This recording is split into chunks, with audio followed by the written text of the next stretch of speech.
Boy, is this a clip here. Check this out. Timcast roasting Brian Krassenstein. Let me know in the comments what you guys think. Good or for. Here it is. I want to give a shout out to our good friend Brian Krassenstein for this tremendous display. On Twitter, I said, did Jon Stewart commit fraud when he sold his penthouse for $17.5 million? New York listed its market value at 1.8, et cetera, et cetera. You know the argument. Brian Krassenstein argued. He responded, let me explain this to you in simple terms. Oh, this gets good, my friends.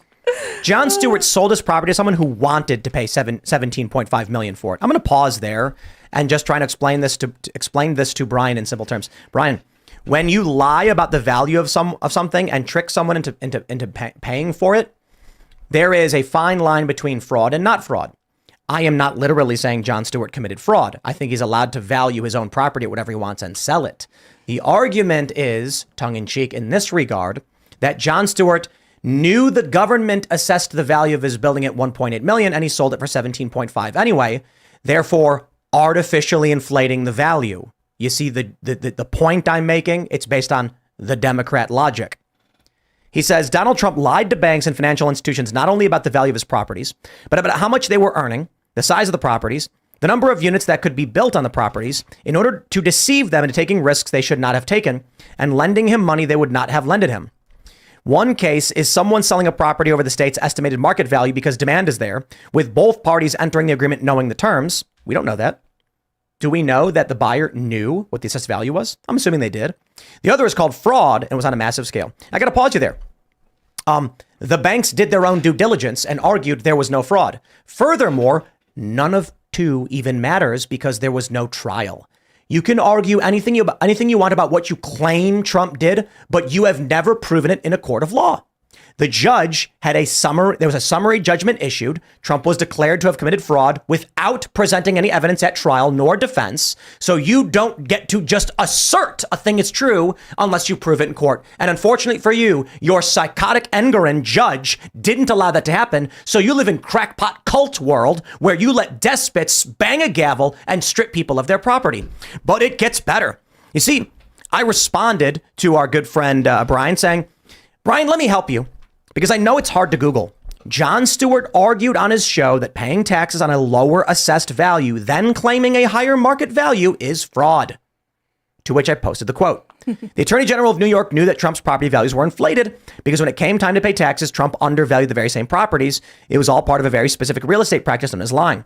Arguing that Trump was called out for fraud because he claimed his properties were worth X, got loans against them, but then when he went to pay taxes, he used a lower assessed value. To which Brian responded, show me where he argued this. Oh my God. Okay. I'm appreciative of this, Brian. I do appreciate this because it makes it easy for me to explain to the viewers. I quite literally just read you, dear viewer, a quote from Jon Stewart that Donald Trump properties were inflated because when it came time to pay taxes, he undervalued those properties. Okay. Stewart mocked Trump in the screenshot of the quote that Brian apparently did not or could not read. Hence my point. Brian has no idea what he's talking about, has not followed up on any of this information, and believes that if a judge without a trial bangs a gavel and says, I hereby decree, it is now fact. Sorry, I live in the world of meritocracy and jurisprudence, meaning if a judge wants to accuse Trump of wrongdoing, if a DA wants to, if an attorney general wants to, they have to prove it in court, and they never did. Therefore, Trump is innocent of all charges of wrongdoing, and nothing you said is a proven fact. It's speculation and conjecture where a judge banged a gavel and there was no trial. Sorry, have a nice day.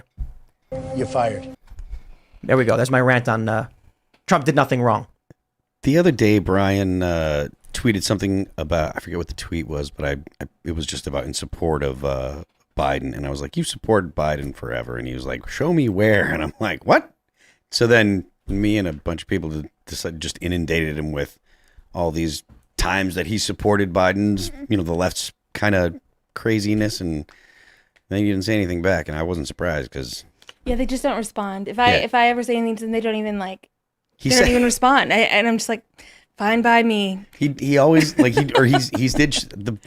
thing is when he says show me where and then everybody just piles on with a bunch of evidence, and then he's just like, he leaves it up. Like, you could delete it. Maybe he's busy reading it. He's just trying to see what everyone says. He's catching up on all the good information. It's all grift.